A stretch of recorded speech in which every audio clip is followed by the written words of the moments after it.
Hello and welcome to another episode of The Modern Nerd. I'm Tim Bolin, I'm Dan Smirch. And I'm GJC. and we are, as always, massive nerds. So, this week we've got a super fun, super exciting one that we've been really putting off for a long time. We've been talking about it behind the scenes for months, probably at this point.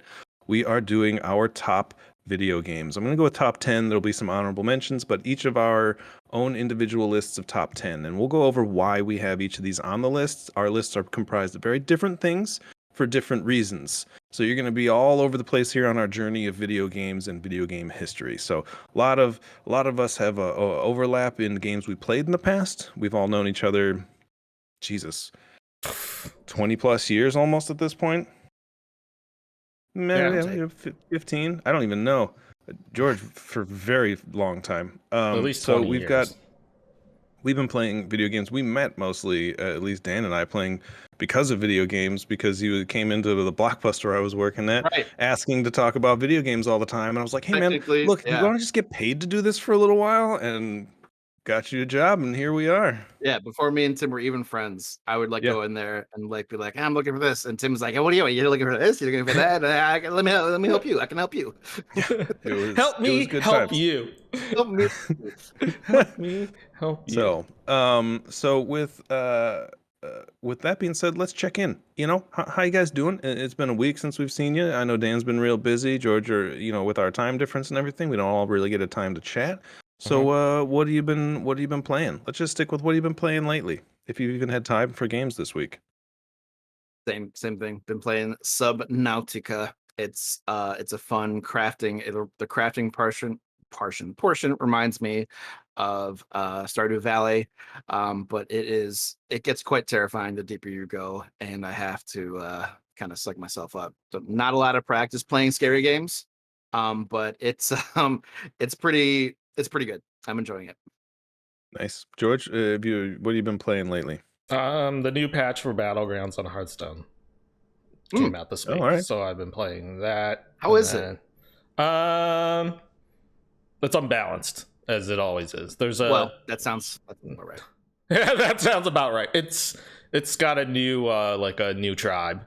So you know how there's different Nagas, right? Beast Mock. Yeah, there's now Nagas introduced, which is incredibly overpowered, and this seems to happen every single time they introduce something new. But what a surprise. But still fun and whatever. It's nice. That's what I've been playing. Nice. I'm still grinding away at endgame Tiny Tina Wonderland. But I've started a new game called Death's Door, where you're like this little raven with like a sword, and you go around and you have to collect souls and bring them back to your department that you work in. I'm not very far in the game. I've seen this game trailer. Yeah. It's a cool looking kind of black and white with like some color mixed in here and there, and it's a fun game. I'm enjoying it. It's pretty difficult just in that it goes to that old school like top down looking at it, and you're just like slashing and have a couple of a handful of moves that you can use. And so it's again kind of like some of the games from software. If you die, you start back at the beginning of the level. So that part was frustrating, and so I've only gotten so far in that before I'm like, ugh. And then I picked up Fortnite again and have been grinding away this season. I got the battle pass, and I'm working my way towards earning that Doctor Strange skin. Maybe the Scarlet Witch skin is along the way. I've got Prowler. I'm just enjoying it. So if you're on, I'm on Xbox One. You can find me. I'm Captain McDougal on that. Am I the friends only one with you where on I'm Xbox not Sir Slice on Fortnite? I don't know. What? Am I friends with you on Fortnite? I don't even know. Yeah, we played. You, me, and Toast played a couple weeks ago. Yeah, so if you want to catch a couple rounds, I haven't really done a ton of duos or squads yet, but I've just been doing solo. I did get my first victory royale. I won a full round, and it was so intense. I had my heart was racing and my adrenaline was pumping. You played zero build, right? Yeah. I don't do that building crap. That's ridiculous. Me either. I'm like, fuck that. No, fuck that. I want to shoot things. Which honestly, if it wasn't for that, I wouldn't be playing the game. Me either. It's a lot more fun without the building. I think it's the fun thing that I didn't realize was there's little mini quests you can do Mhm. within the game. So while you're doing it, you can go talk to like a random NPC and he gives you a mission. You go do it and you earn points, and that's how There's I've been mini leveling up. games.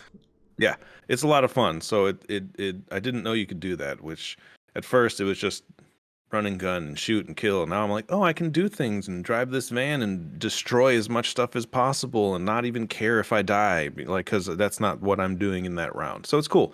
I'm enjoying it. Feel free to find me on, you can reach out to me on all my socials, and we'll play a little bit there. So let's get into our top 10, ladies and gentlemen. There you go. That's where we need a little twang, a little intro music. You should have told me. So if I you're would have watching this in prepared post, something. it'll be a lot of fun. I could do sound effects. I have that power. There you go. Who would like to read their list and explain why their list is comprised of that stuff and what went into it? Who wants to go first? I think you should go first, Tim. Okay. I think So that's a good. my list, before I read it out, is comprised of things that sort of shifted my mentality towards video games. They changed the way I perceived gaming culture and video games as a whole. Some of these came at times where I was getting bored of video games and it resurged my love for games. Others are just nostalgia and things that I grew up playing since the 80s. So, yeah, I'll go over some of them. So, I'll go from the bottom. I'll go number 10. Oh no, honorable. I got a few honorable mentions. Hey guys. So if honorable mentions, things that didn't really make the list, but I've played a lot. I'm going NBA Jam on Fire Edition was pretty close. I've just put in a lot of time on that, especially even at the arcades. Before it hit console, I played a lot of arcades. Borderlands 2, specifically Borderlands 2. That game, the three of us put in countless hours into, and I would be remiss if I didn't mention it on this cast because it was something that really brought us together. The original Battlefronts for Xbox and PlayStation, the Star Wars Battlefront games, those were amazing back in the day. I loved the first ones, not the new ones. Tony Hawk's Pro Skater 1 and 2. Those are big ones for me. And then StarCraft. Those are my honorable mentions. I'm not really going to go into too much on them, but they were good. Number 10 for me is Soul Calibur 2. It changed the way I looked at fighting games as a whole. It introduced some things that have been around, maybe in another game at the time. I think not Tekken, there was another fighting tournament game, but you kind of had like a 3D aspect where you could dodge left and right as opposed to just, you could go in a circle as opposed to back and forth on a two-dimensional plane. And it introduced weapons to fighting systems. It was way more fast-paced than Mortal Kombat's. Number 9 would be Pokemon Red, a game I grew up loving on my handheld. I played that so much. I still play Pokemon games to this day, and if it wasn't for that one, I wouldn't be playing them. I play Pokemon Go. I played the one on the Switch.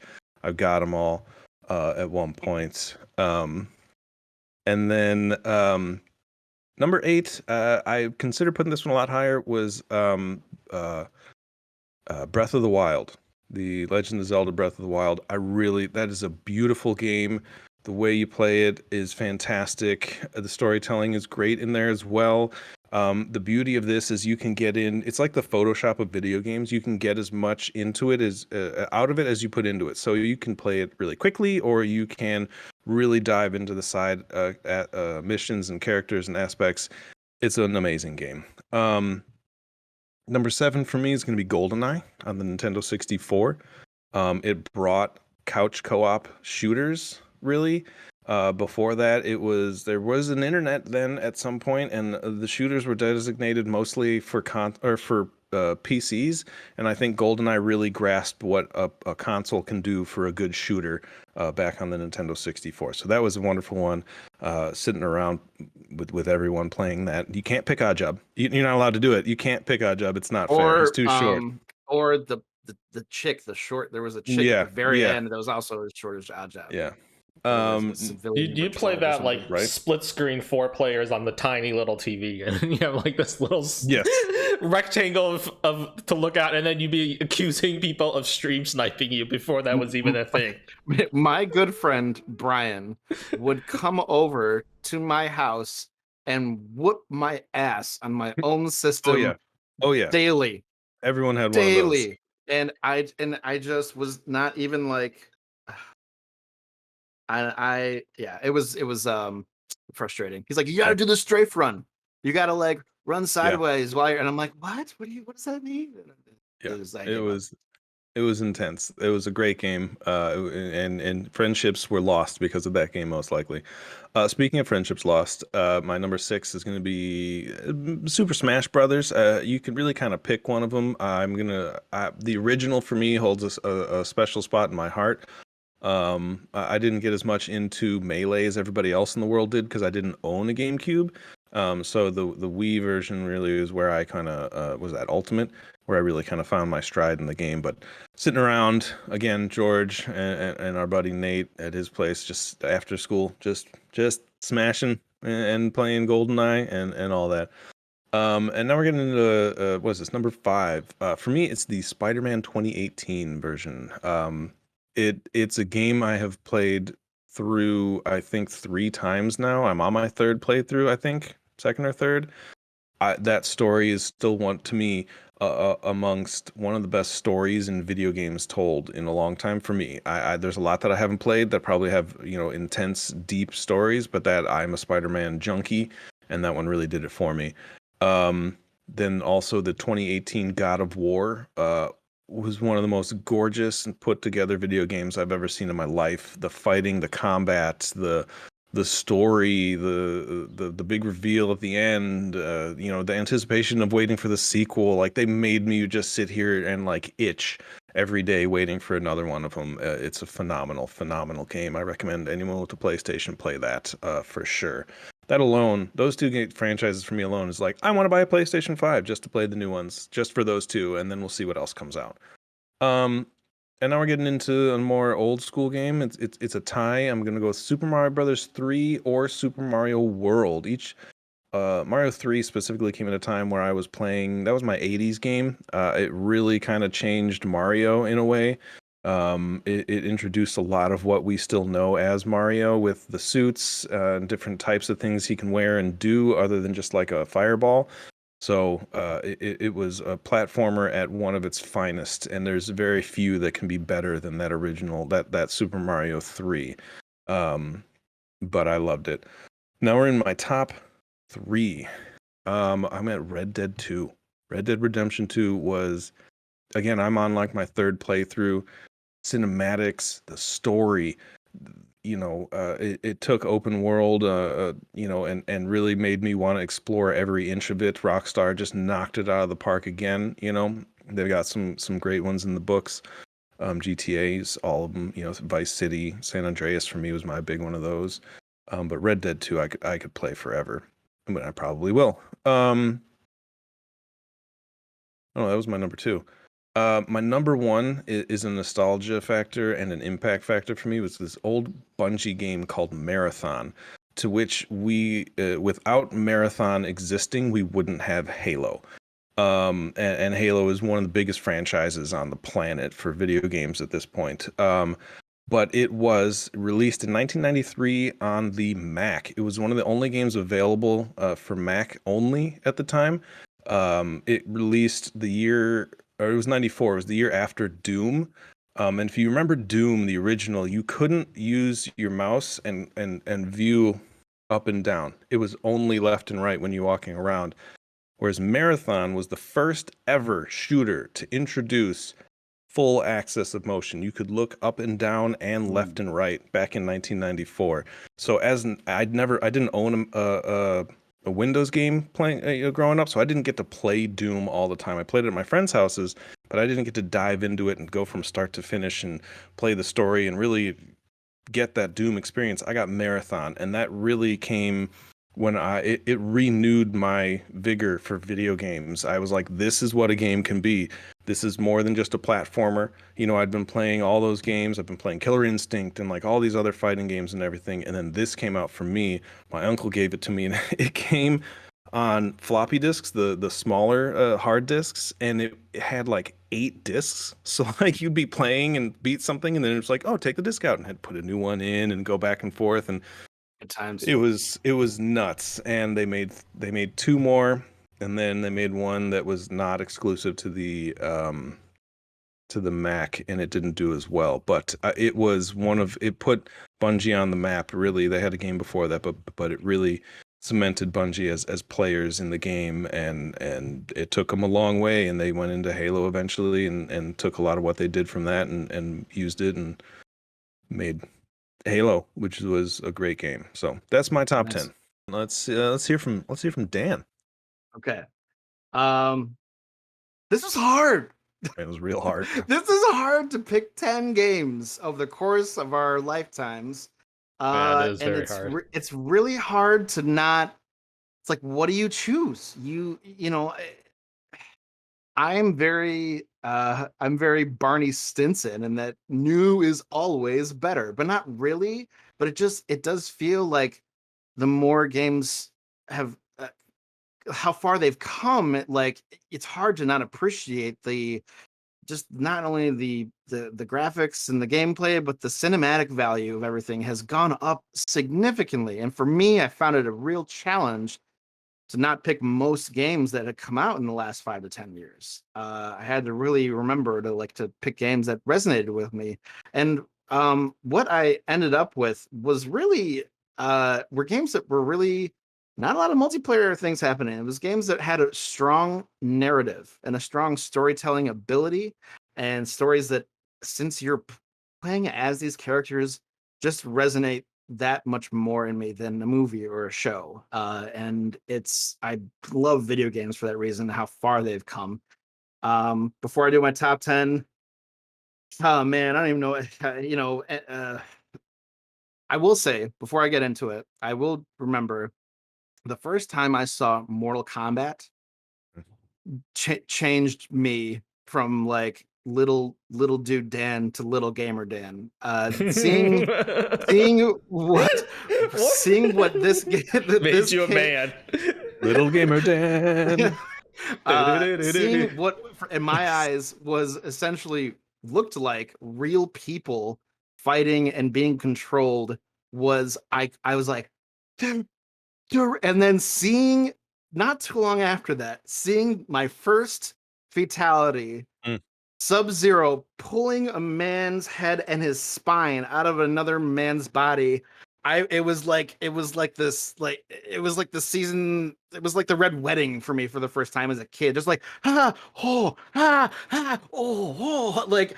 was, and from that moment on, I was into video games, and it resonated within me. I will never forget it. That being said, a few honorable mentions before I get into my top 10. NBA Street Volume 2, Spider-Man 2, So good. Bully, Dying Light, Shadow of War, Mortal Kombat 2, I still think is my overall favorite Mortal Kombat. There was a game called Grim Fandango, very underrated, I always felt. Very story driven. It's kind of like you have to figure out, how in a movie, when someone just does things, or like in a game, when all of a sudden they just start turning out, like know what they're doing. It's like, how do they know what to do? Grim Fandango puts you in the position of, okay, what is this guy gonna do, and put something in to drive the plot forward. And that's essentially the whole game. And it's fascinating for that reason. Here we go. Top 10. Number 10. I couldn't pick one. Smash Brothers franchise. The first one started off. Second one, maybe my favorite. Brawl, I played the most of. Brawl. That's what it's called. Thank you. The more recent ones, I actually like a little bit less, because you guys will find this funny. They fixed things like I can't dodge like an insane fool all the time. So there's actually penalties for dodging over and over. The game. Yeah, basically, yes, that is correct. And then Melee we got is broken. Melee is broken. Brawl's not far behind in my opinion. That's fair. Then we got Overwatch. I thought a huge stride in multiplayer gaming, of great variety of characters and abilities, and multi-level gaming, flying, and like I just thought it was a huge accomplishment. God of War 2. God of War 2's story was amazing. I was enthralled from front to back. We'll kind of come back to that in a second. The Last of Us. Wow. I've always said if a game could be nominated for an Academy Award, it would be The Last of Us. Just top tier voice acting and storytelling, and very intense, well balanced gameplay. Hard to not be enthralled front to back. And then we got a couple of trilogies. We got the Mass Effect trilogy. Hard to pick one. First one for the story, second two for the action. Very influenced by Star Wars. I kind of ripped Star Wars a little while back, but I would not be playing this game and enjoying it without Star Wars. We all know your favorite is Andromeda. It's fine. You can just admit it. We'll get to that later. Then again, Batman Arkham trilogy. Honorable mention, even Arkham Origins. I don't know why that got such a bad rap. Again, first one, amazing story. The second two, just the open world, being Batman, and then the Batmobile eventually. So much fun. Laying the foundation for open fighting games like Shadow of Mordor and Spider-Man, the kind of like open style combat, which I think is going to continue to be used in Arkham Knights that's coming out pretty soon. You have to wait till October. I know. Bullshit. Go on. And okay, number 4 is Vice City. Now I had a hard time picking the order of Vice City and the next 3, but I ended up putting Vice City at 4 because I knew in my heart of hearts that Mr. George JC would be talking about it in his top 3. So I am passing that on to him, and that helped me to make my decision. And then my top 3. The Witcher 3. I'll get into all these. Witcher 3, masterful storytelling. We'll get into it. Number 2, Prince of Persia, The Sands of Time, PlayStation 2. Talk about this game all the time. Just a great story. And I could play the game over and over again. There's no ability points. You already have everything you can do with a few exceptions. And number 1, God of War 2018. Cory Barlog making a grand masterpiece. Intrigued front to back. Can't wait to play the next one. Yeah. And is there something else? Underrated? Are we doing that? Oh, Not yet. That's later. George, what do you got? Let's hear George's top 10. I love looking at George's top 10. It's so classic. Go on, man. Let's we're not going to talk about how we made the list. We're just going to list it. No, you can talk about whatever you want. A large part of inspiration. Yeah, a large part of the list was like, what games did I think that I logged a lot of hours into? And also when I had to narrow it down to like the top 10 and top 3 even, I thought like, what are games it was essentially like I said to myself, which 3 games out of these games would you think like if you had to, you couldn't live without ever playing? Like it would have changed your life if you didn't play this game, like that's how important it got down to. But not in any like honorable mentions. I had some of the same that Tim and Smart had, which was Borderlands 2, and also Bully. Bully's a great game. It's amazing. Rockstar games. We have that in common. All of us picked Rockstar games. And then also Fallout franchise. Essentially, I think it's a very great franchise, immersive world, but it didn't make it because there are games that I played even more than that. So whenever I talk about Fallout, I always say jack of all trades, but master of none is kind of how I describe that game. Yeah, but it's a very huge immersive world, and it's the universe they've built from franchise to franchise is a tapestry of story and lore, and I think they've done it very well. So yeah, kudos to that thing. Okay, so my list. I guess these are kind of in order, but maybe not. I'll have to. Yeah, they're kind of in order. As long as your top 3 are separated, then you're good. Okay. Mm-hmm. My top 3 are not listed the way they're supposed to be, but that's okay. I'll continue. I'm excited. Fortune Street. Mm-hmm. Fortune Street is like, those of you who don't know what that is, it's like a Monopoly style game, but with Mario and Final Fantasy characters as your as your pieces instead. Monopoly on crack. Yeah, and you could buy land, you could upgrade houses, and like you can do stocks, and it's a great game for anyone. Stonks. But it's meant to be played with like 4 people in a multiplayer game, and it's meant to be pretty cutthroat, and it's meant to be like takes a while. It's not a game that it takes about as long as you would expect a Monopoly game to play, you know, and maybe add another hour. They're the shortest versions of Monopoly because you get twice as frustrated, 10 times as fast, and rage quit the game. Yeah, there you go. Yeah, but Fortune Street is great. Yeah, we played that a lot. But it's a great game. It's NFL Street. Honestly, like I never had any interest in football in general, like at all. Like I didn't even understand the game At that time, I didn't even understand what football, like how the rules of football went. Like what is a first down, second, none of that idea. Why are we kicking it now? Like none of that idea. How many points do you score? No clue. Okay. This game NFL Street taught me football. It taught me like the positions. It taught me some of the players. It taught me like the basics. Obviously there was no kicking in that game, but like I understood, okay, normally this is when they would be kicking for an extra point or whatever, instead of, you know, whatever it is we're doing now. So like I understood the game a lot more because of that video game, and I wouldn't have my love of football if it wasn't for NFL Street. And it was just way more entertaining of a game to watch and play than like Madden. I've seen people play Madden all the time, and you're just like, whatever, every single year it's the same thing. Like it's just a new alliteration with new faces. Like, okay, whatever. Like, don't care. Like that's what it was. Okay. After that, Soul Calibur 2, dude. Like that's the one that's arguably to this day, people who play Soul Calibur can say that that's the one that kicked off the franchise. They may not say that's the best one because, you know, it's been generations. But a lot of people point to that being the one that kicked off the franchise, and people were like, they put it on the map. It was such a great game. Like, and also it comes from a great studio. It's the same studio that does Tekken. So shout out to Dreamcast. Yeah, they're and Soul Calibur 2, what I want to say is what was amazing about Soul Calibur 2 is that it had the foresight to do like console exclusive characters.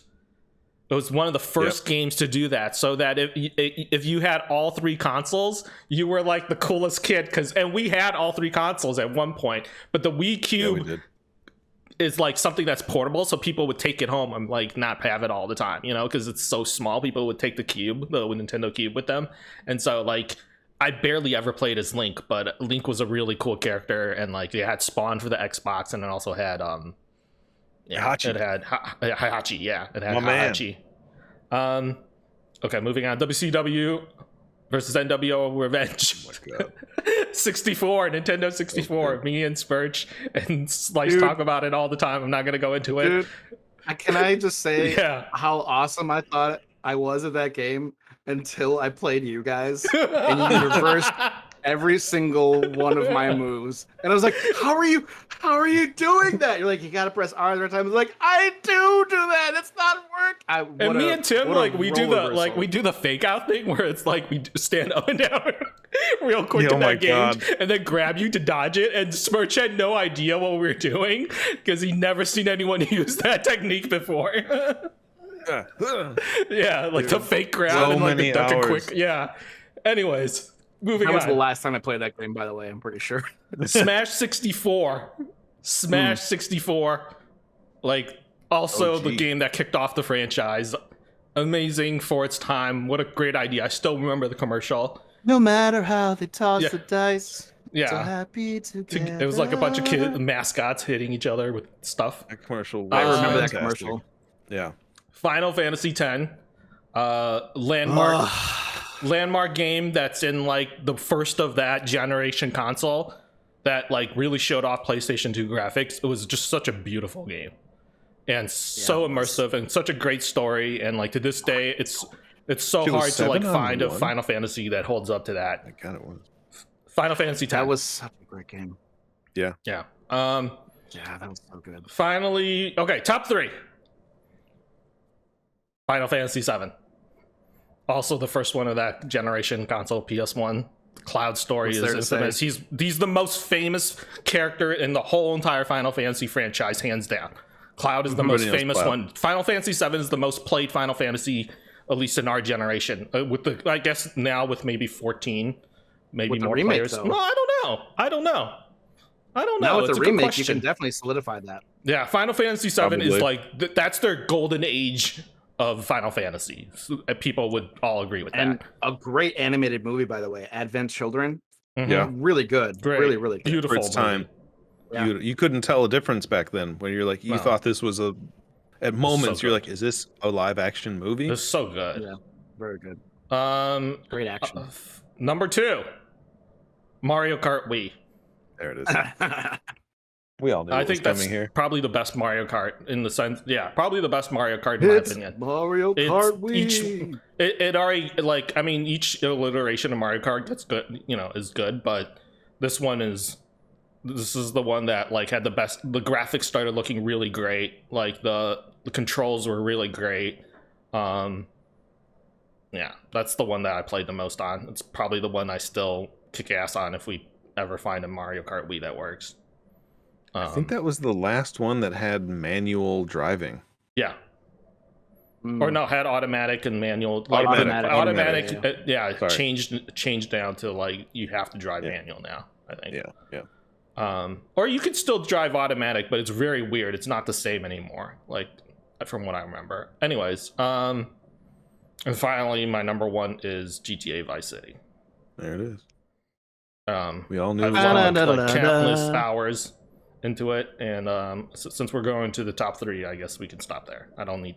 We're talking about top 3, right? Yeah, we're about to drop into the top 3 here. George, I love your list, man. Yeah, it's fantastic. It really makes me kind of wish I went a little more nostalgic, but I really my criteria was like, what 3 games do you think your life wouldn't be the same if you didn't play it? And those are the 3. Yeah, mine is definitely a different perspective, but that's why we're here. That's where I am too, except for one of them. But George's, man, all but Final Fantasy X. I've played every single one of those with you, like alongside for the ride, like high school back in the day, Nwo Revenge, just sitting there in. Oh, did I miss one? Did you? No, I think so. You did. Galaxy. I did miss one. Super Mario Galaxy is one of the ones that were in there, but it's not in the top. It's like number 4, I would say, or number 5. It's pretty good. Great game. The Super Mario Galaxy. Great game. Yeah. What a hard thing. What a hard act to follow in Mario 64. Where do you go from there? And the answer is to the stars. Yeah. Super Mario Galaxy. Oh my god. Yeah. I picked games that were like the first one of that generation of consoles, and that was the first one for Wii, right? So it was just so beautiful. Is that the newest game? What? Is that the newest game on your list? Is Mario Galaxy? It might be. It might be. I love it. Be. Yeah. Well, Mario Kart Wii came out the same time Super Mario Galaxy came out. I'm pretty sure it came out that same year. So technically, it might be Fortune Street. You're right. It might be Fortune Street. If we want to get technical, Fortune Street came out well before that. It only ported to the Wii with the US release. No, I think Fortune Street still came out. No, Fortune Street came out kind of late. Yeah, it I'm still came out later than those. too. Super Mario Galaxy sold with the Wii console. It was the game that came with it, or you could get the Mario Kart version, or you could get the one with both. So Fortune Street is your newest game. That's fantastic. Funny. Yeah. Sorry. Okay. That's fine. So let's take a minute here to talk about let's talk about our history with the Smash Brothers franchise let's talk about Smash, baby. George and I started playing this back at I believe my first experience with it was over at our friend Nate's house. After school, we'd all go hang out and play that and GoldenEye, mostly that. Just for like 5 hours, just nonstop. We'd be listening to like the Marshall Mathers LP and put that on and start playing, and then just like a lot of Nate Dogg was happening in the background too. But like that slew of those first characters, like when you go back and you look at the first one, like it's like 9 characters. It's ridiculously small roster compared to what we have now, which is like 40-50 characters practically, from franchises I've almost never heard of. But for me, that game really, for its time, for Nintendo 64, it really changed couch co-ops.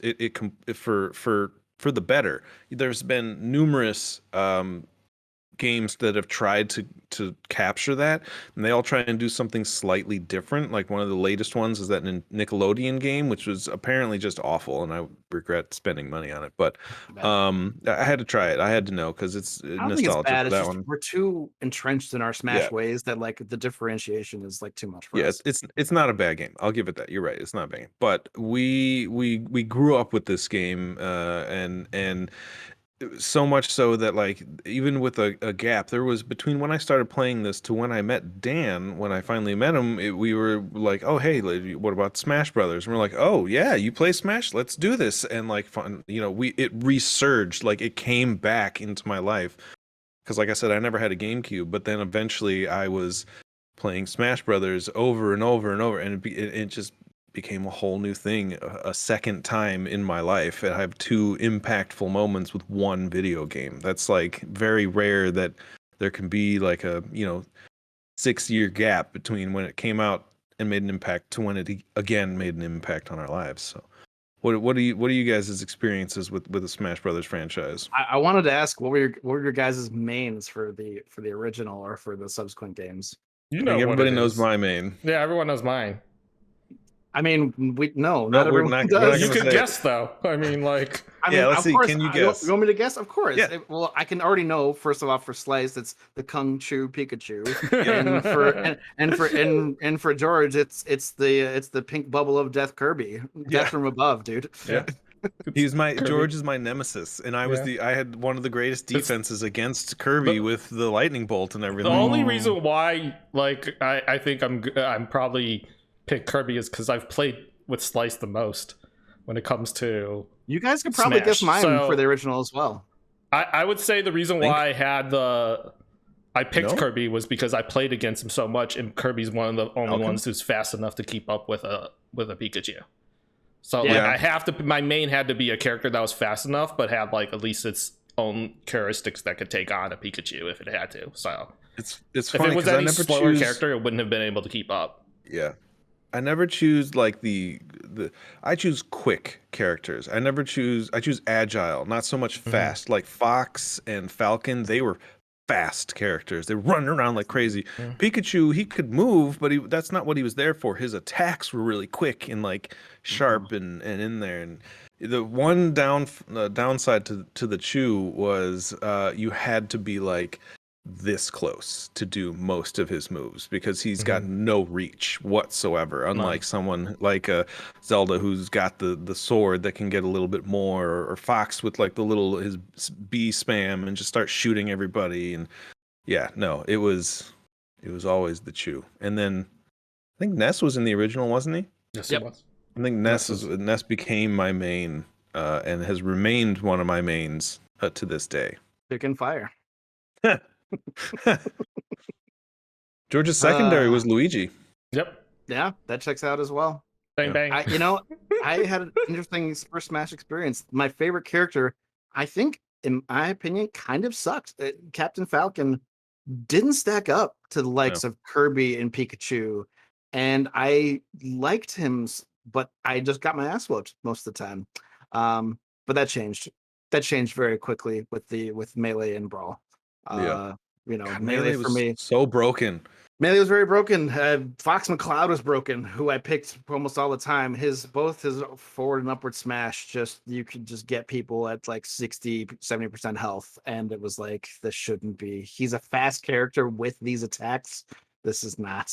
Yeah. This is not how this should be. No. I ran rough shadow for my poor roommates time and time again in Melee. It was real entertaining because I was never the best in the group, and I'll admit that. I still enjoyed the shit out of it. And then I found my place, which was chaos. My place, I'm an agent of chaos. It's important.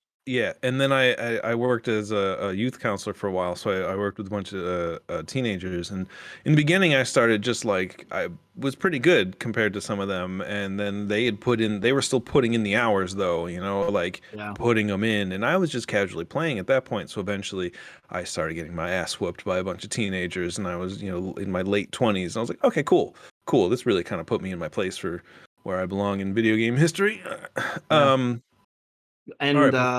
then Brawl introduced the Smash Ball, the Which is Ultimate Smash, which nuts. I don't Change the know. How do you game. guys feel about that? It's a love-hate relationship. They're super entertaining and fun, but like it when it's on, it almost shifts the focus from fighting to, capture the ball. So Yeah, it depends, I did eventually find my stratagem of let them go for it and then attack them while they're going for it instead of there it is. trying to That's go for it. exactly it. My Yeah. So, strategy is don't hit it until the very end and then throw a sword or a bat at it. It's a good strategy as well. And then it pops, and then you get it, and it's great. But also, I think the downside is that if you had a character who had a really weak ultimate smash, you're like, it kind of deterred you from picking that character because you're like, well, that guy's ultimate smash kind of sucks. Even though he might be a good character or she might be a good character, you're just like, that ultimate smash kind of sucks. There's few people who have like a really good OP one. I would say one of the people who had an OP one, Captain Falcon. You could get like 3 people on that one. That one is OP. His was hard to get though. His was hard to get, but you could kill 3 people easily with that. Yeah, but you had to get people just in front of you though. Yeah. And even then, that's hard to do. The ones where you have to aim them, I actually don't think those are as good as like a PK Thunder. Like, and you're just, I'm just dead. Like PK Thunder is funny. But some of the maps are huge, so you can actually still kind of survive that, actually, if you manage to. What were your guys' mains for Brawl? I just want to hear you guys say. Still the same. Still the same? Yeah, I mean, I really dove into Ness. Ness became my main for that. Diddy was like up there. I started playing Diddy a lot. That was late for you, played a lot of Diddy, yeah. Yeah, but it was late discovery for him. But I definitely had a hard time against you with Diddy. I would say I had a harder time against you with Diddy than your other characers. Yeah, because it was at some points I was just kind of like, I'm just hit buttons. Just fuck with Dan. Yeah. What about George? Did you play anyone new? We know George's new main. Oh, Mr. Game and Watch. Mr. Game Watch was the one that I picked up in Brawl. Yeah. And I suggested you try him. I don't know if you recall that. Yeah. He's goofy. Really got into him. And also, because I'm colorblind, he's like stands out easily on the battlefield because he's like just the black little stick figure. So it's like, true. I don't have a hard time following that. He's like, I can see him easily, as they say. I think that's where I found Peach. Yeah, another later rival for you as well. She's someone I still will play with. Yeah, you played more hers in the recent one. I definitely remember that. George's secondary was Rob. I did used to play Rob sometimes. I don't remember him playing as Rob as much. Not as much. I mean, you guys. Mr. Game and Watch is really where I started. My 2 top, I think. Fuck Snake, dude. Snake. Fuck him. Snake's an asshole. Snake was very broken. Yeah, in that game. Very, very broken. You could charge his downward smash attack, a proximity mine that I didn't have to worry about. It just exploded, and I could charge it up, and he's like, and you could just charge up a really like powerful one, and all of a sudden you're like minding your own business and just kablooey. You've blasted off again. And the other one would be Ike. Who's to this day probably one of my tops. Or D2D. You can't kill the D2D. I don't think I was, it was more of like, I was like, I'm gonna get my ass whooped as D2D, which I always do. I am John Cena as King D2D. Like, I go in there and everybody whoops my ass for probably like 90% of the match, and then I'm just like, yeah, and fucking get the kill. And they're like, what? Like that. I don't feel like I'm winning with D2D ever, but I still sometimes can pull off a win once in a while. Fair. It is just fun and chaos. A little chaos is always fun. Yeah. Okay, so before we go too far, because I didn't stop my stopwatch when we took a break, so I have no idea what the time is at. Let's dive a little bit into our top 3s. So really give us why these ones are in there. If you want to focus more on 1 or 2 of them just for time's sake, would be appreciated, but I don't want to cut anybody off. So who wants the reins? Dan does. He's chomping at the bit. I can see it. Go, Dan. It's funny. I don't have as much. I feel like I've talked about Prince of Persia on this podcast before. But we'll go in order. Witcher 3. It's hadn't played Witcher 1 or 2. Tried to play 2. felt way too dated for me. Couldn't do it. Um, read up a little bit about what had happened going into Witcher 3. Getting rave reviews from every single gaming source ever. I was like, it's time I gave this thing a shot.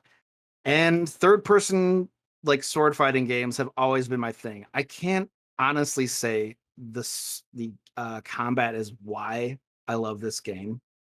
It's good. It's not great. There are flaws to this game. The horse riding is a big one. This Roach is not the greatest. But This the poor reason it's up horse. there, poor Roach, dude. Got done dirty, dude. He got done very dirty. Whatever. He names all of his horse Roach, so it's just the next one's Roach as well. Not even Roach 2, just Roach again.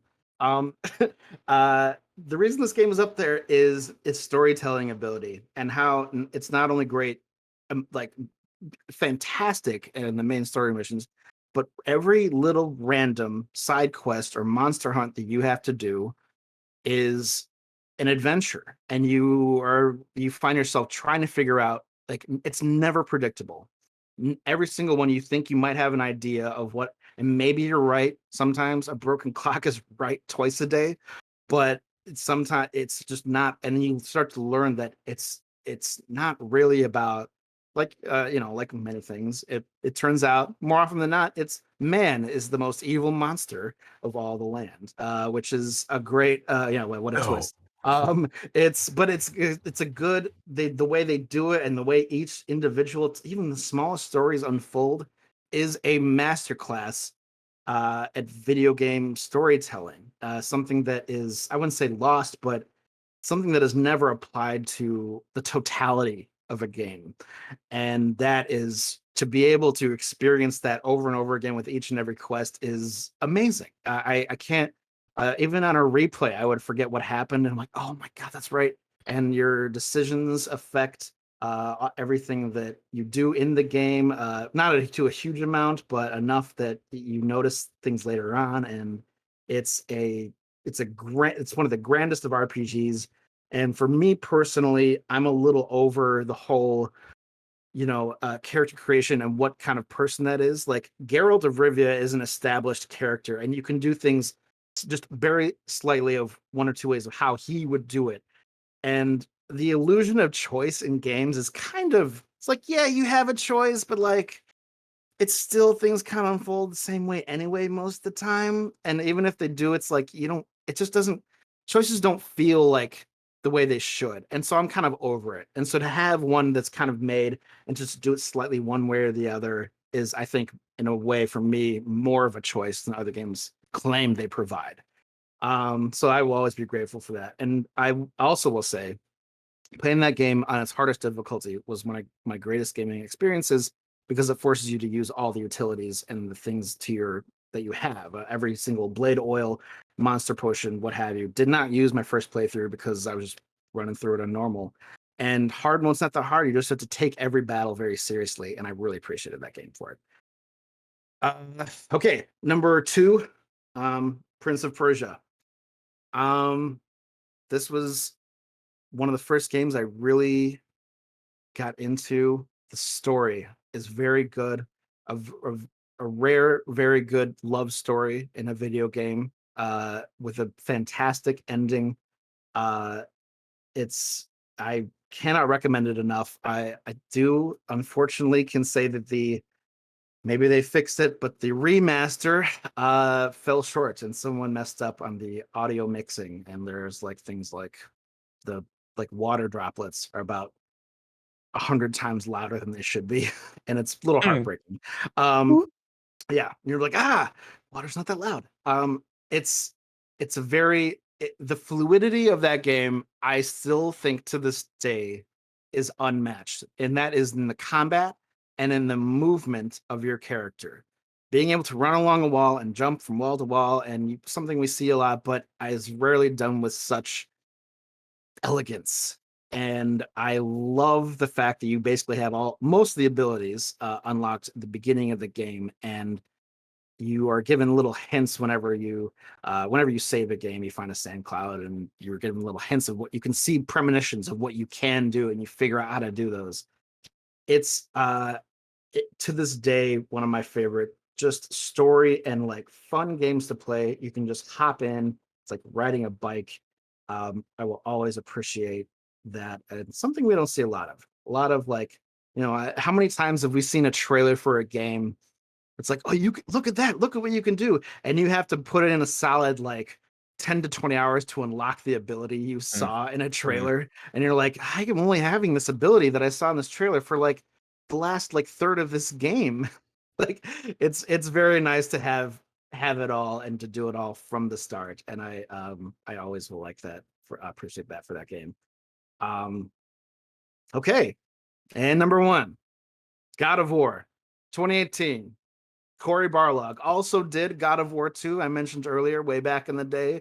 And he came back for a masterclass on every single aspect of a video game. Everything about this is good. I cannot say a flaw about this game other than that I wanted more and I wanted to know more about the story. But that is just another compliment to this game's storytelling ability, the mystery of it all, and the amount of unanswered questions still by the end of the game, despite being a very fulfilling story, a huge challenge, and not just games, but in movies and TV shows, and even beyond that.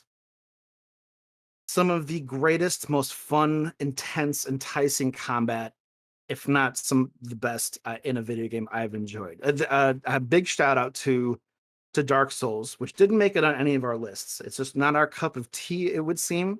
But Dark Souls changed the landscape of games, and God of War is no exception.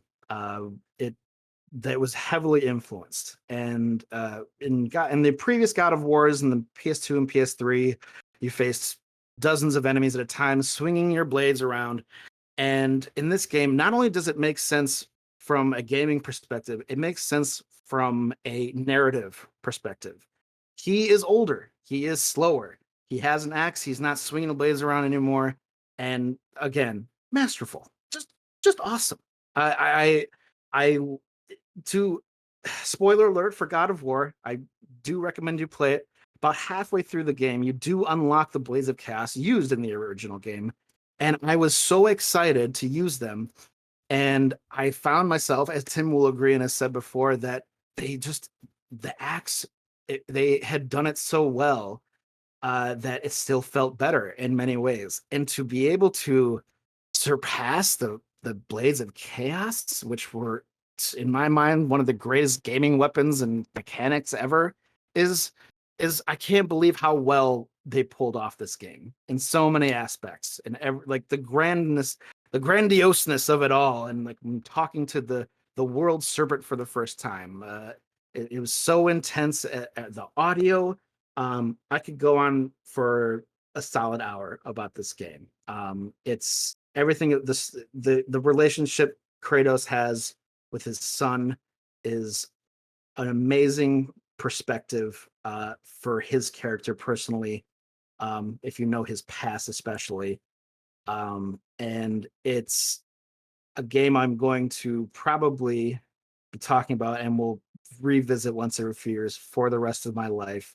Whether or not I choose to face that damn end the game boss fight against the Valkyrie Queen again is another matter. That is hands down. I think that is the toughest boss fight of my life. Took me a solid week, I think, and lots of frustration. I don't know how fulfilling it was at the end, but it felt good to accomplish it. If I had to pick one game if you have not experienced it, even if you could just get a quick 10 to 15 minute prequel on Kratos' backstory, play God of War 2018. It's so much fun and great to experience front to back. Love it. And I couldn't agree more. I don't ever want to fight that fucking ugh. No. It's a rough boss fight. It's a rough boss.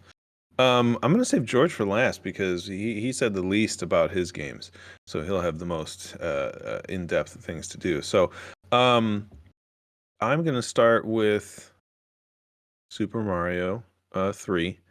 In my opinion, uh, this was the perfect platformer.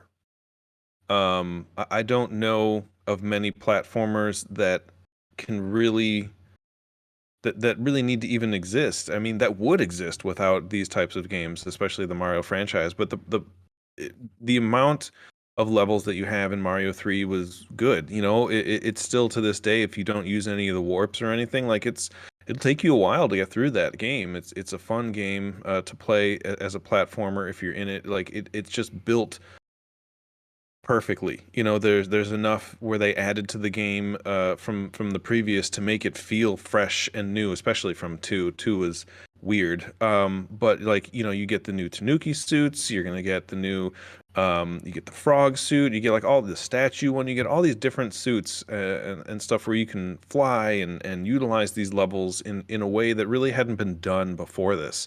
So it changed the face of video games, I think, for the better.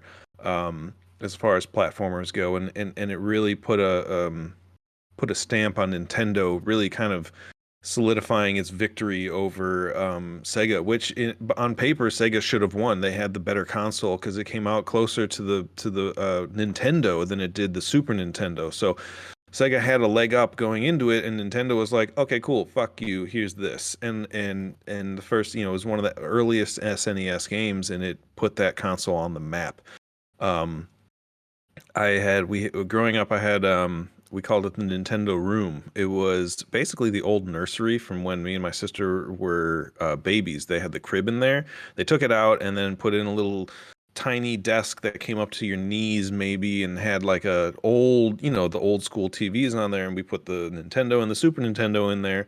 And my sister and I would go in there and just fight over who was Mario. And, you know, I had, it was just tons of memories with that game. I still will go back and play this game. It's one of the few games from the 90s that you can go and play and not be disappointed in, because you're not like, you don't need the graphics to be 3D and lifelike. The gameplay will hold up for the rest of time, and nothing will need to change. You don't have to load and update. You don't have to, you know, download something in order to play. You just play the fucking game and you go. And it was one of the earlier ones, I think, that you could actually save. You know, so the original Mario, if you died and lost, you're just over. You're back at the first, and it was annoying. So you know, it allowed you to like save the game and go have dinner and come back and continue to play where you were. So, you know, I really enjoyed that game and will play that any day of the week with anybody. Um, I'm gonna go into Red Dead 2 is my number two. It would be for me the same level that Dan had as God of War 3, but my nostalgia factor beat out my need for perfect graphics and everything. So Red Dead 2 for me is a lot like it's not perfect. It's not. I'm not going to sit there and say it's the most perfect game ever made. It's got glitches, it's got flaws, it's got, you know, you'll randomly be playing and your horse's feet will be sticking up but the head's looking forward. You know, there's weird things that still go wrong with this game. The story though, like for me, it pulled me in. I don't know what it is about westerns that it just really made me want more. But as I was playing this, like, not only did it improve on the original Red Dead gameplay, which if you go back and play it, is like, it's not great compared to this one. When you're riding a horse in Red Dead 1 versus now, like, it feels like the horse is just sort of gliding in the first one, whereas now, like, it feels authentic and real, and like the way they designed the backgrounds and the cinematography used within this game, there are moments and screenshots that people will put up online and put up next to a picture of like Montana, and people will go, which one's a video game, which one is real, and they'll pick the wrong fucking one. Like, it is one of the most beautiful fucking games out there. I mean, just putting it on cinematic mode, setting a waypoint, and just letting your character run, just like on a horse traveling across the country, and you know, randomly you'll get like a Willie Nelson song that comes on in the background, and you're just like, this is just really nice, and you just got good music, good soundtrack that plays along with it. Arthur Morgan is your main antagonist, and they did him so well of like a character who is so out of his time. His time is up like as far as like cowboys and that mentality is coming to an end. It's turn of the century. It's 1899, 1901, right in that era where things are starting to become industrialized. You're starting to kind of move towards the future, and this guy is clinging. His gang is clinging on to their good old ways of what they want to do, and like it really is it's just so well told, and you're so immersive, and you get to like you go hunting, and you take all the things, you make packs and you wear them, and it has an impact on what you do, and it's useful, and it just every part of this game made me want to play. I've replayed it several times, and it's a long game. Like you'll put a lot into the story because you're going to want to do all the side missions and find all the Easter eggs because it's Rockstar and they stick them in there just because it's what they want to do. And I will go back and play Dutch. The voice actors are so good, and they got the original voice actor who played Marston? John Marston from the first one, and you're like, that's cool. That's a really cool throwback to be able to get this guy to come back after like 10, 12 years. He's not going to be your favorite character because he's a whiny, snivelly little bitch in the whole game, but like I had an emotion about that character, and it's a video game. Like there's games now that can do that, but there's not a lot, and this is one of the top ones, especially like Dan said, God of War. It was my number 4 for God of War. I left it because I knew Dan was putting it in there, just like you left Vice City for George, because I was like, I'll let him go into town on that one. But I'll just be like, I'm bored. I have no games to play. I'll restart Red Dead 2. Red And then they Dead made Redemption. yeah, and then they made an online, which for a time was really fun. If you have a crew and you're running around, you take the same game world and gameplay minus some of the hunting because it's not as needed in there. But now you get to run around with your friends and like go rob trains now and like do all these cool things. So if you've got a crew, it's so worth it and so much fun. And you can just go fuck with other players, and that's just entertaining for me and causing chaos. So I love it. There's not enough I can say about this game. My number 1 is a game I haven't played in a long time because you can get a port for it now, but it's not great. But it holds the nostalgia, and it really did change my life for video games. Like I played all those console games. I played, Mario, and I had Killer Instinct. I had man, there was one where you had like it was on Sega, and you were like a skateboarder. You put on a different helmet, and you give you different like power. It was super cool. My neighbor had like the Michael Jackson Moonwalker game that I always wanted to play because it was just good music. Shaq and, Fu. like I had Shaq Fu, but I had all these games, and I didn't have a Windows computer. I didn't have, like top of the line stuff at the time. So when my uncle introduced me to Marathon, I was like, this is this is amazing. You're fighting like aliens, and it's got the differences between Doom and this is I went back and watched gameplay from the original Doom. The original Doom soundtrack is like and it's just super fucking intense, and like you're just like adrenaline is pumping, and you're like, oh my god, what's coming around the corner? And then I watched videos of Marathon, and it just immediately was like, I remember every sound that's going to happen, and it's just like melodic, calming, soothing kind of music playing in the background. It's almost like elevator music. So like you can run around, and then like you hear these creatures, and they make like a really not super duper threatening. It's a little creepy, but it's not like overly off-putting, so you can still turn and shoot. And the cool part is like I can shoot him in the foot, I can shoot him in the head. If I do a chest shot, it doesn't do as much damage. Whereas like in Doom, I watched this guy play, you just pull the trigger. There's no aiming really. You can go left and right, but if someone's up on a platform above you on the screen, you just pull the trigger and it shoots up. So you lose some of the strategy in the original Doom game, whereas in this one you had to look up and click and shoot, and it just really made me want to get more into first person shooters and continue down that world, which a lot of people talk shit about first person shooters because they're like, because of Call of Duty and Battlefields, where it's just like, oh, that's all it is. It's just that if you only play those games, you're not a real gamer, which I call bullshit. You're playing a game, you're having a good time, you're interacting with people. I don't care if you're playing Sims 4 or you're playing Call of Duty and being a fucking uh um a nester. What do they call them? Camper. Like, play the game, enjoy it. Fuck anybody who tells you the game you like is bad. If you like it, fuck them. Don't let anyone tell you not to like a thing. It's your thing. It's your joy. Don't let anyone ever steal that from you. Sorry, we dealt with a lot of this shit growing up. Video games weren't cool. Comic books weren't cool. Play sports, be outside. I'm like, fuck you. I'm gonna sit in the room and gain 10 Mobile pounds gamers get a Mario. bad rap too. Like, people who Yeah, they play do. games on cell Play 'em. phones. Mobile games is one of the I can't do largest. it. But it's one of the largest like portions of gaming, actually, if you count it. Yeah. Like, there's people who like, commuters or whatever, who are just like playing games on their phones. Even like some really just. My sister loves those like ones where you're like running a bakery or a winery or whatever. Like, games that you never think that people would enjoy. They do, and there's nothing wrong with that.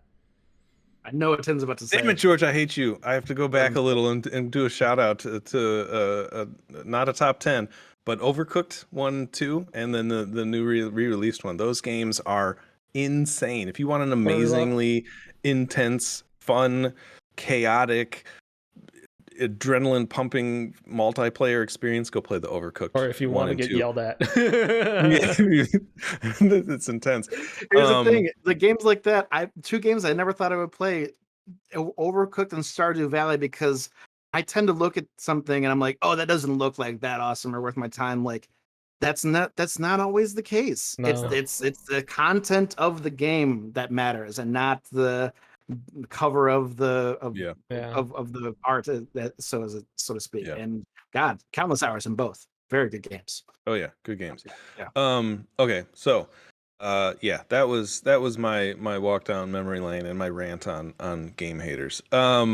George, let's hear why you've got. What did you got? You got Wii. You do it. What are your top? Give me your top 3 again. They're out of order, so I couldn't even tell.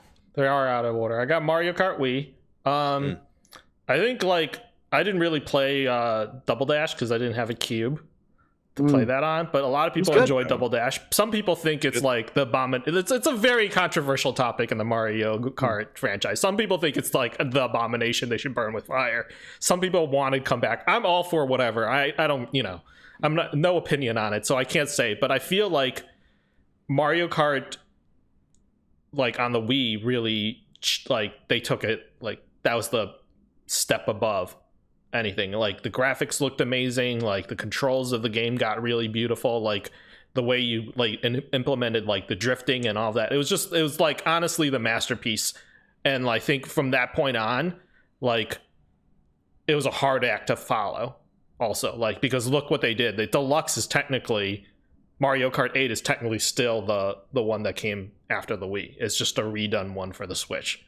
Like, that's what Mario Kart Deluxe is. So they still haven't like been able to surpass that yet. And I just countless hours. And that's a great game. I don't know what much more. Like, it's the best one in the franchise of Mario Kart. And Mario Kart is like a franchise that's been around forever now. Since Super Nintendo. Yeah. Final Fantasy VII. What? Super Nintendo one is hard to do now. The Super Nintendo one's really hard to do. Go ahead. But yeah, still Mario Kart Wii is the best one out of the whole entire franchise. I chose Final Fantasy VII out of all the ones in the franchise too, even though 10 is a masterpiece, and 10-2 I actually enjoy too. For those people who don't like it, I still liked it. But Final Fantasy VII is the one that put it on the map. That, I think, obviously some people would say the graphics of the original don't hold up, but there's something about the gameplay of it that is incredibly beautiful, and I wish people this generation could like experience it.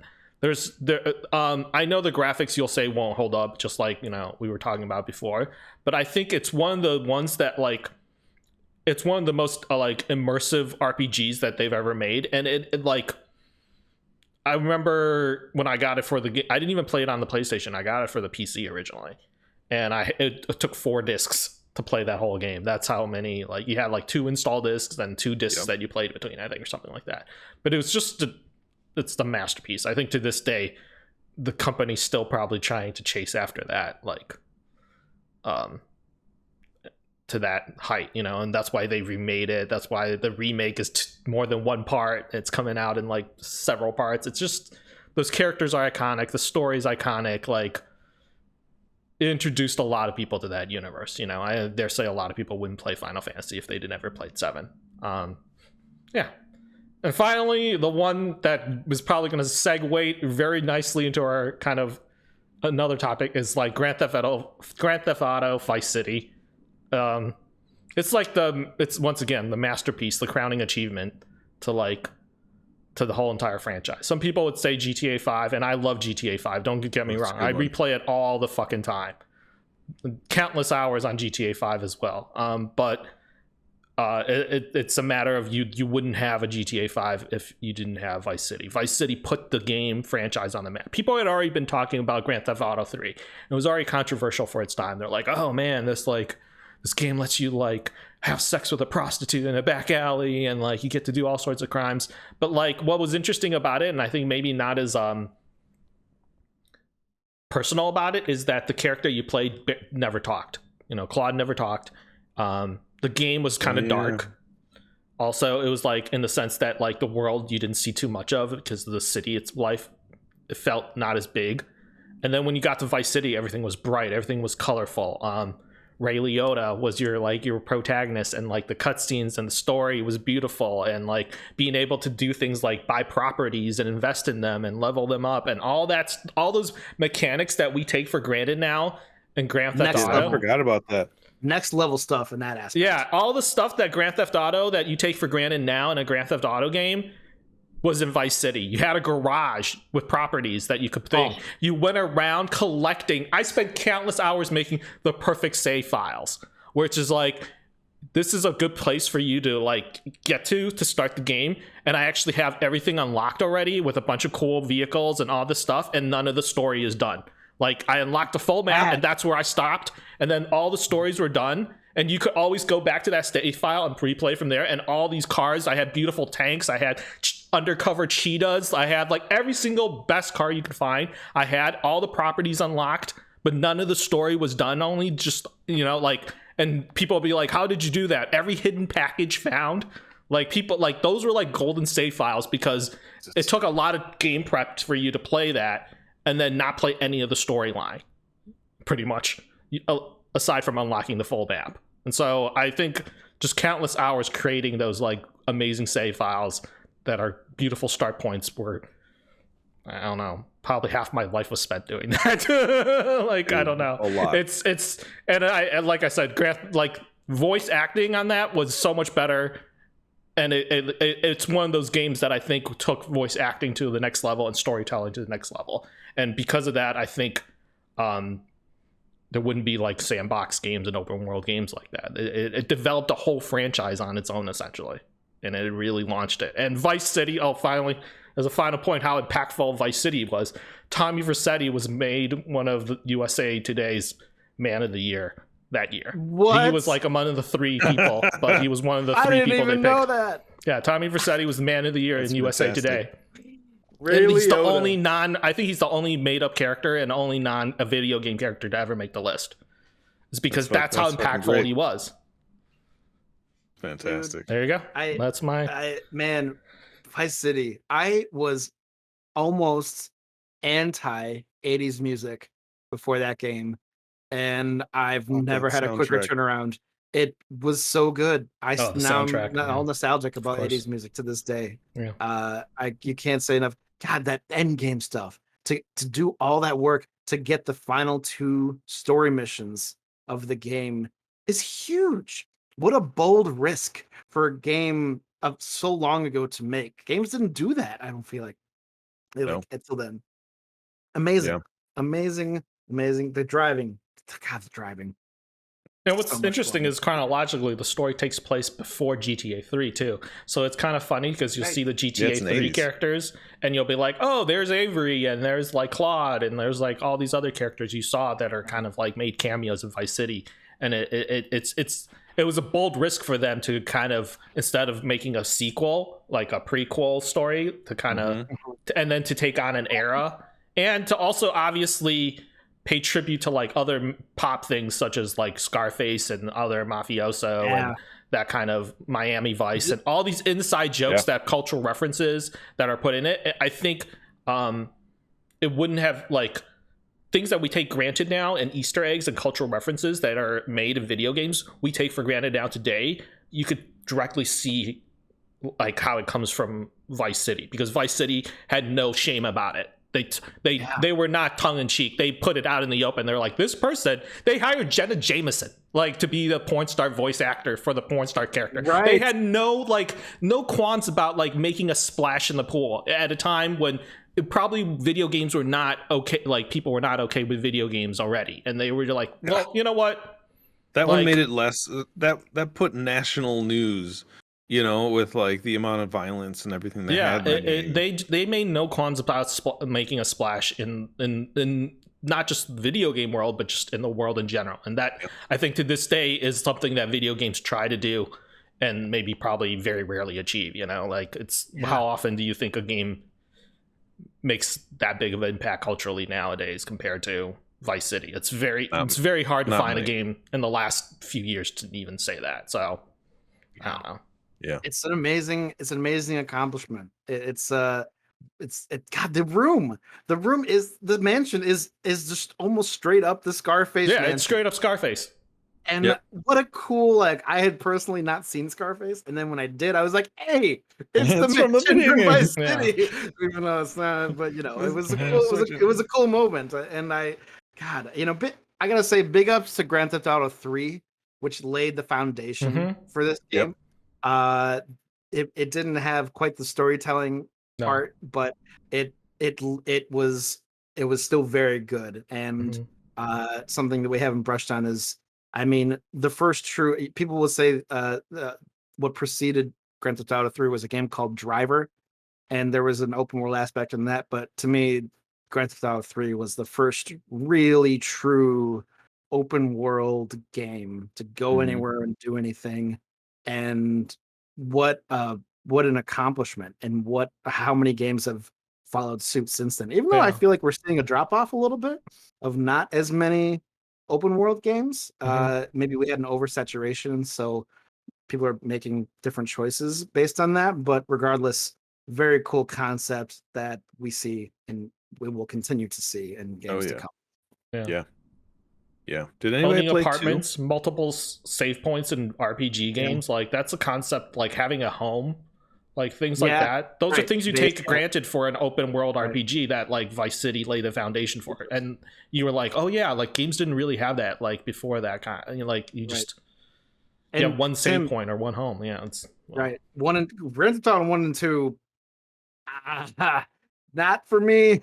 The top down was the top was crazy, man. 2 was weird to play. Does anyone remember in Grand Theft Auto 3 you could switch your view to go like I do remember that. It was weird. And I did that for about 2 minutes. I was like, nah, I'm good. This is 2 hard. worked in the overview because it was more of like it was less 3-dimensional, and they didn't have as many things protruding, so it fit better in that game. But I remember playing that over at our buddy's house. Honestly, the whole franchise is still really amazing. Like even up to now, like except for 4. Shout out to Didn't like San 4. Andreas.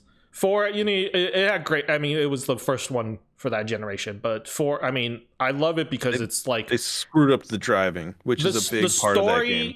What's amazing is another thing about it is that the franchise once again is in like an immersed, like they're all connected. You see characters make cameos in all across the franchises. They all show up. Like people still randomly show. Like GTA 5 still has characters that are from random GTAs before it. Like I think you could pick up what's it called in GTA 5. You can actually use I think Packy McCready, who's one of the friends of Nico in Liberty City. You can have him as one of your bank job crew members. So it's like this continuality of the story is all still in that same world since like GTA like 3 essentially, and I love that. Like what more can you ask for? Like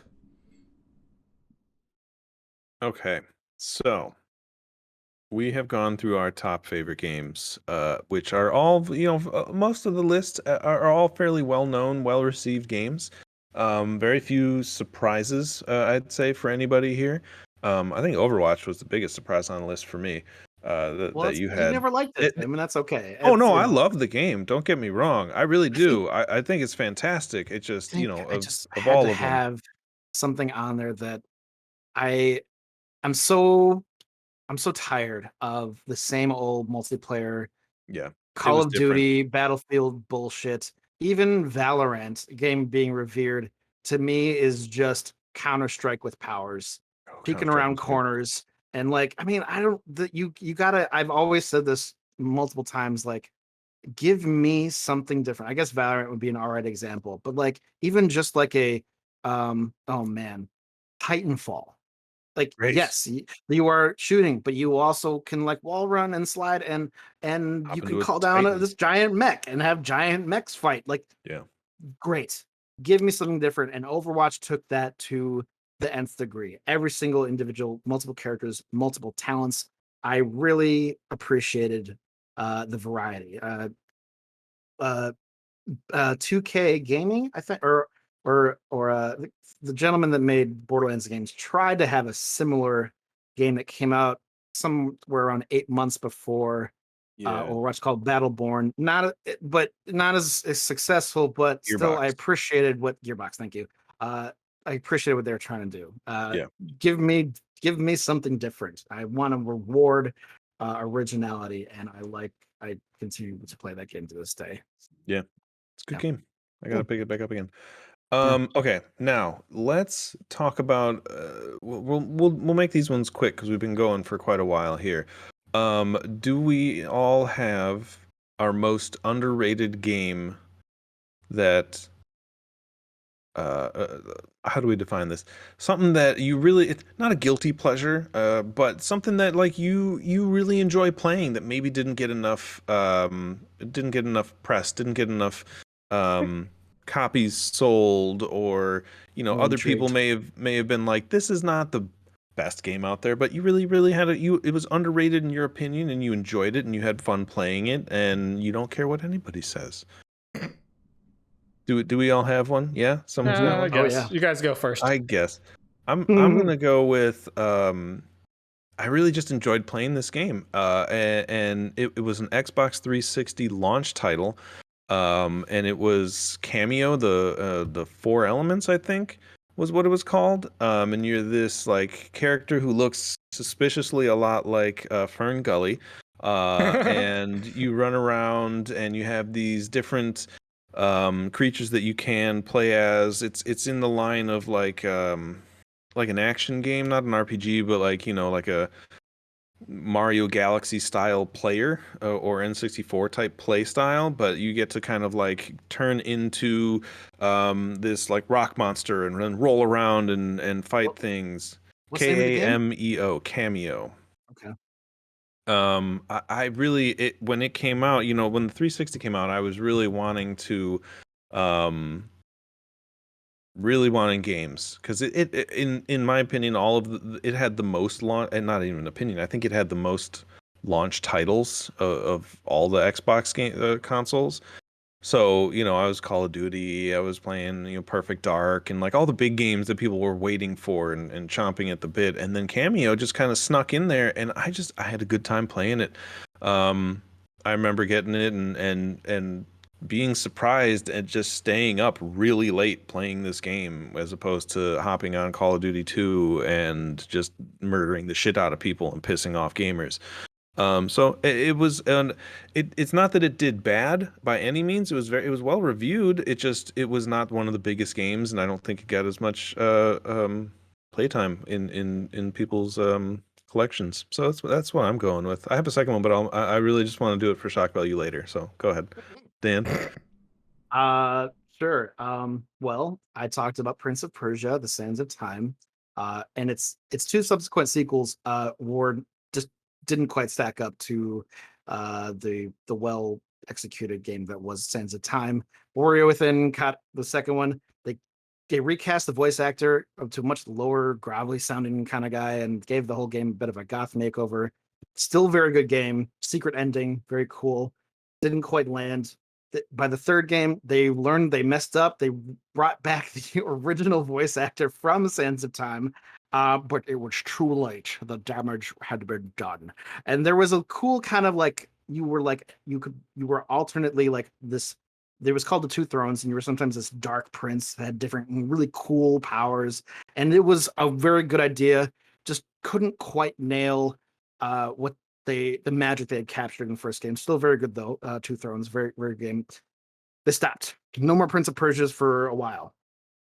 Then next gen PS3, they drop the Prince of Persia.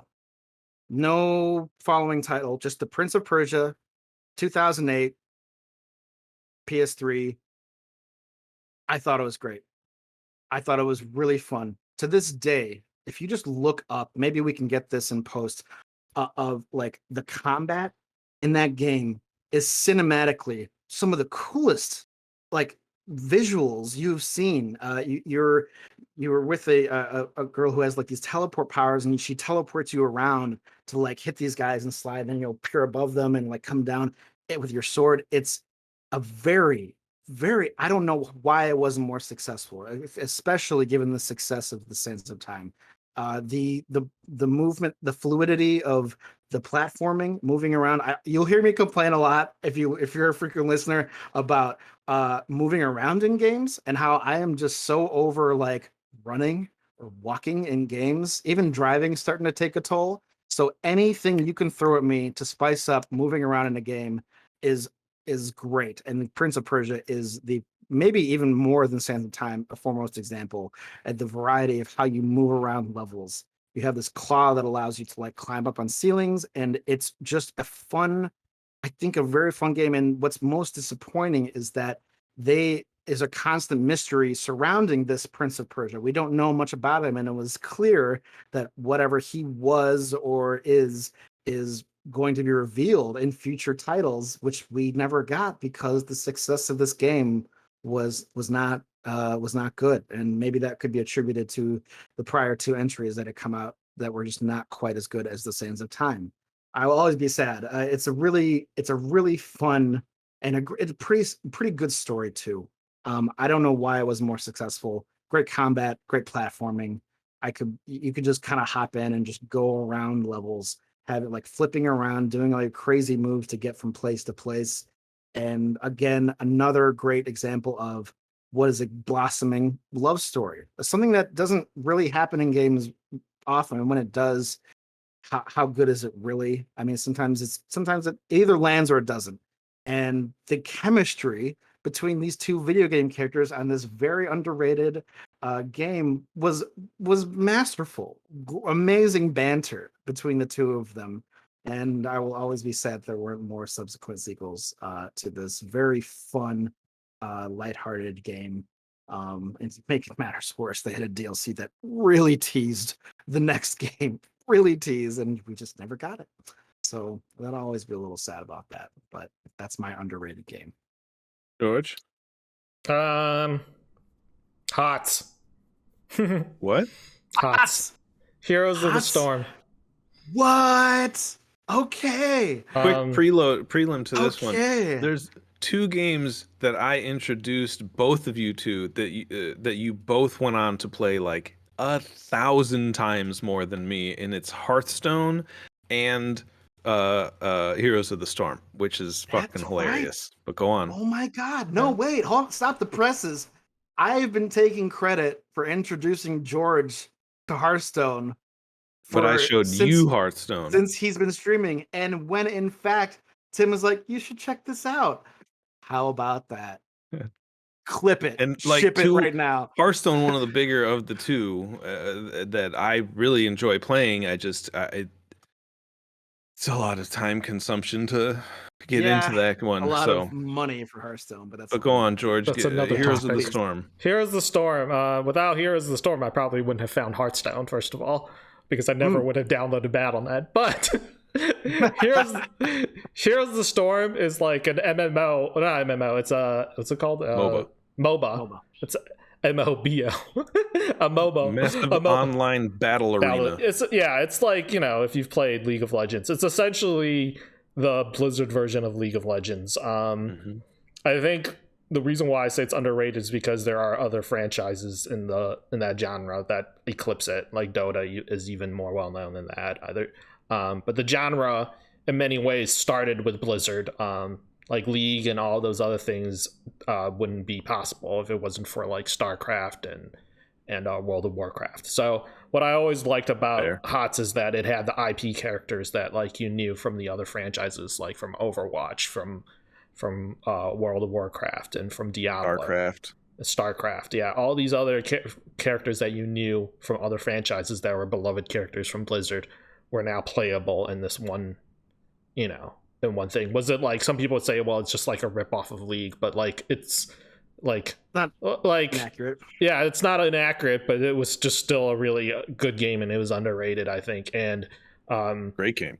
The problem, I think, obviously, it's not supported on the competitive level that it was years ago, and it's really sad. I don't know why that. Because I think they had whole entire like esports teams built around it that had to be disbanded overnight because of it. So and I understand like the money the money wasn't in it. They weren't getting the money back from their investment, which I totally understand. That's how business is these days. To this day, I'll still hold out for like a TFT version of HOTS. I think it would be really easy to make. For that, not easy, but like it wouldn't be that big of a stretch if they made TFT, but with HOTS characters. I would dive headfirst into that. I want to put that out there. No, TFT Tactics, which is what it's like auto chess. It's like auto chess and auto battler. You place a bunch of battlers in an arena, and then they kind of fight it out, and it's like a strategy as to where you place them, and it's a very popular game mechanic. And I don't. Hearthstone Battlegrounds is a simpler version of it, essentially. Right. Yes. Or not simpler, but like it's a less less complex version of it. Auto battler. It's an auto battler is like the new genre for those kind of games. They got like a mobile version most of the time. Like, do they have like mobile games like that? Like I got like those. TFT is mobile. I play the Marvel, I don't know, Strike Force, and like you've got like you pick 5 characters against 5 characters. Is that not the same? And they kind of like auto, and they just kind of this one does that one does that. Yeah. It's like an old school. It's like the fighting mechanics of FF7 that I remember but like just that really, where you've got your team and then each one has a turn. No, all right. No, it's all simultaneous. I'll have to check that out. Yeah, auto battlers are like the new kind of a new genre that's developing, but it got hot and it stayed hot. I don't know why they never jumped on. I think HOTS is a great.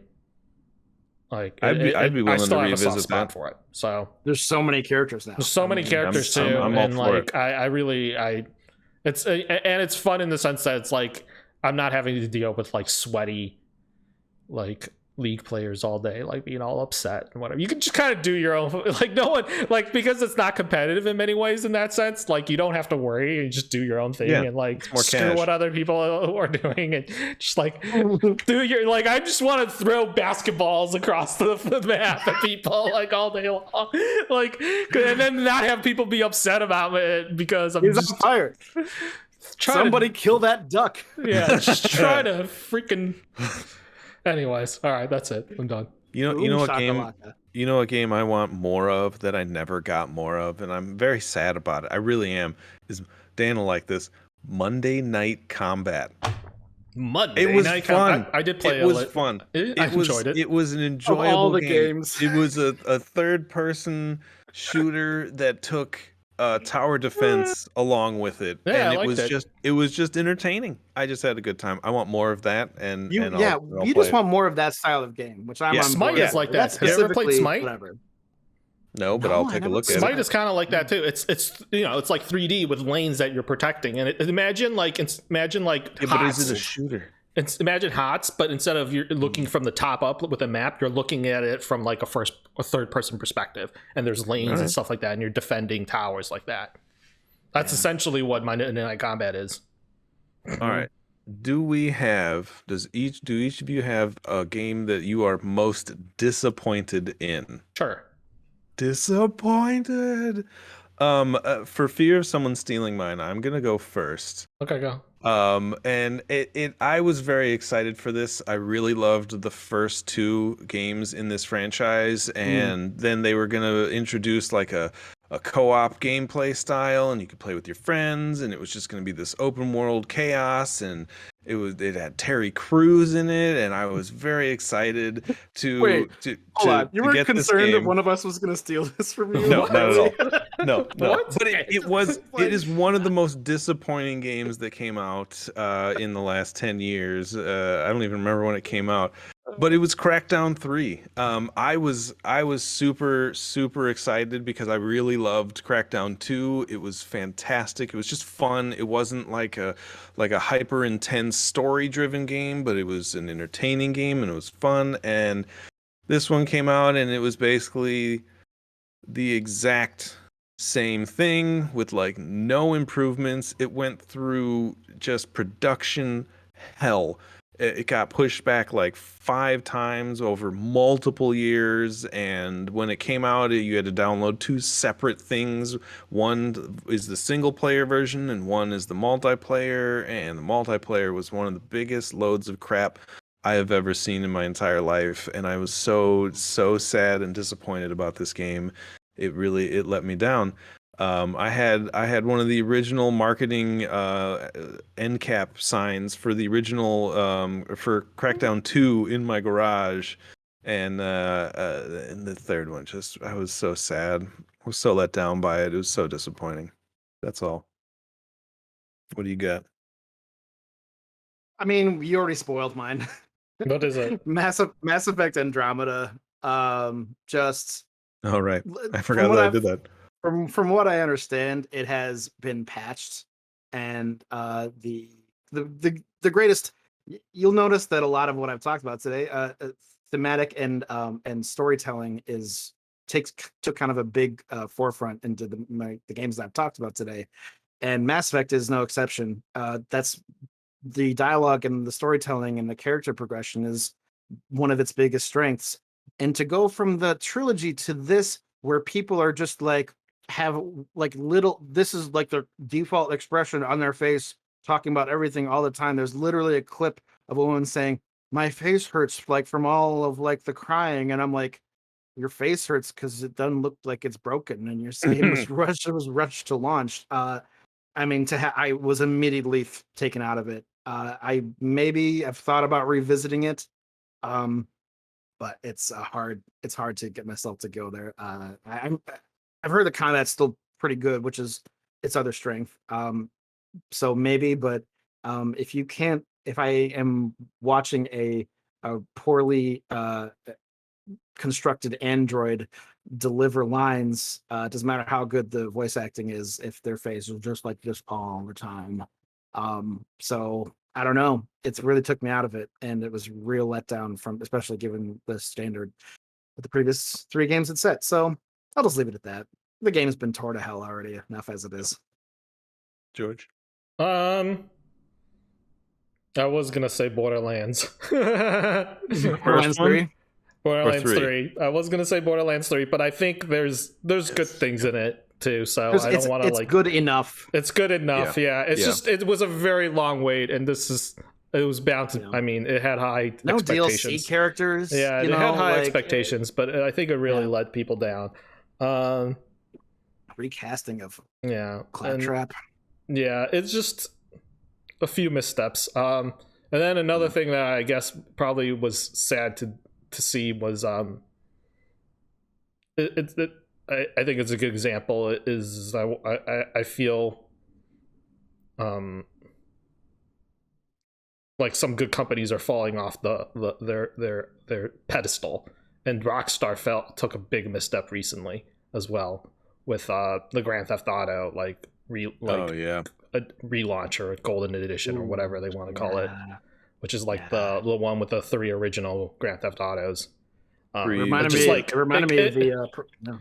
yeah, Three Vice they City and just San Andreas. they like didn't do a good job of remastering it or whatever, and it's sad to see companies now go for the quick buck because they knew people would buy it and then make that quick dime and then not put any effort into it. And it was the same thing for me with the Prince of Persia trilogy remaster. It's sad to see like, companies and studios who have this reputation kind of take that route, and sad to also see, like most recent, it's happening all over the industry, and most recently even with like Cyberpunk, which is in my opinion still a great game, but like just so many problems with it. And for a game that this company, which is reputable and makes The Witcher, and CD Projekt Red is like has that in their pedigree, and for them to have this game that they've supposedly been working on for over a decade make such a big misstep on launch probably killed all the momentum that they had and all the goodwill they've had over the last few years. And it's just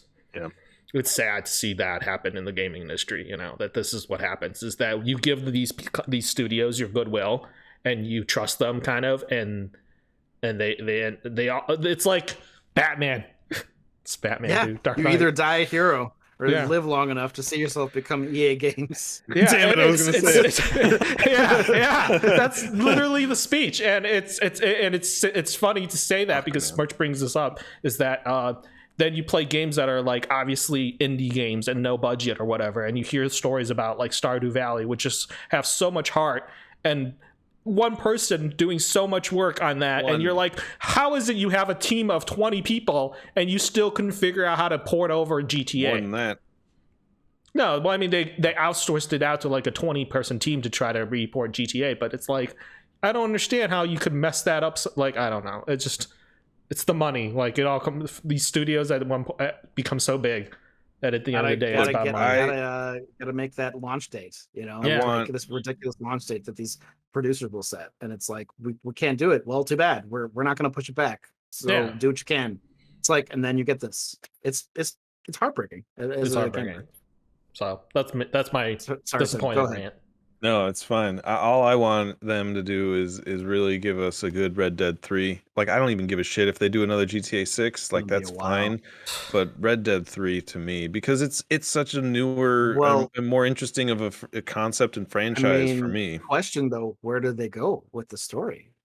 I mean, they went backward. We're going to go backward again? Is that what's good? I mean, no, just go on a tangent and give me what's her name? What was her name?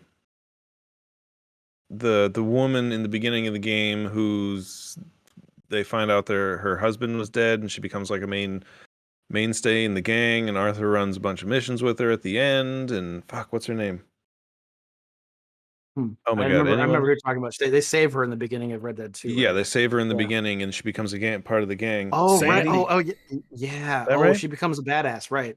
Yeah, she's just a complete badass. Just like in Greece. Just give me just go on a tangent story with her. Like, she's not in the Red Dead Redemption original game because she goes off and she becomes a bounty hunter, and like that's give me that story. Like, I want. I probably wouldn't do a Red Dead Redemption 3 for that. That would probably be like a Red Dead Redemption, the stories of Sandy or something. You know what I want? I want a Red Dead Redemption 3 with a Dutch Vanderland rise to power, starting from the bottom. Now we're here, kind of. Or just keep going backwards. I think, dude. How interesting would it be to see a young Dutch Vanderland work his way up to game boss? I mean, but like, introduce new game mechanics. Like, introduce like a Model T car. Like, go forward in time. Like, change it up. They more or less ended the story with John Marston in the first game. I mean, what, you want to go be his son? No one wants to be his son. Like, I can already hear the backlash on I don't know. It's hard to say. Anyway, we could go on forever talking about speculation on games, but we have gone well past our time limit. Yeah. So I apologize for anyone who was tuning in and left us there, and anyone who's going to watch on the YouTube upload. This is a long one, but there's some really good points in here. Some good recommendations on games. If you really are a gamer, I hope you really enjoyed this episode. Speaking of, if you are a wrestling fan, next week we are finally actually doing it. We have our wrestling podcast. We were gonna do it for WrestleMania because Austin came back, but we were all just like meh. And now we're just gonna go full nostalgia and just go wrestling and talk about it and just you're gonna hear a lot of good and bad. It's a crazy relationship we all have with A lot of bad. wrestling. Lot of And it's gonna be fun. Of course, Dan's gonna give you all the bad, and I'm gonna give you all the positive love of wrestling. So tune in next week. If you want to catch us live, we're going to be doing it on Saturday morning instead of Friday morning. And normally I upload all of these on Saturday. Next one's going to go up on Sunday. So, again, thank you for watching. I have been Tim Bolin, and you can catch me on The Modern nerd_modern on Twitter, Instagram, Facebook, all that stuff. Find The Modern Nerd. The YouTube channel is really where you're going to get a lot of this. Smirch, where can they find you? merchandise on Instagram. Yeah, who said he was going to post last week and never did. And so now we've got Sir GJC327 right here, right now on Twitch. Yep.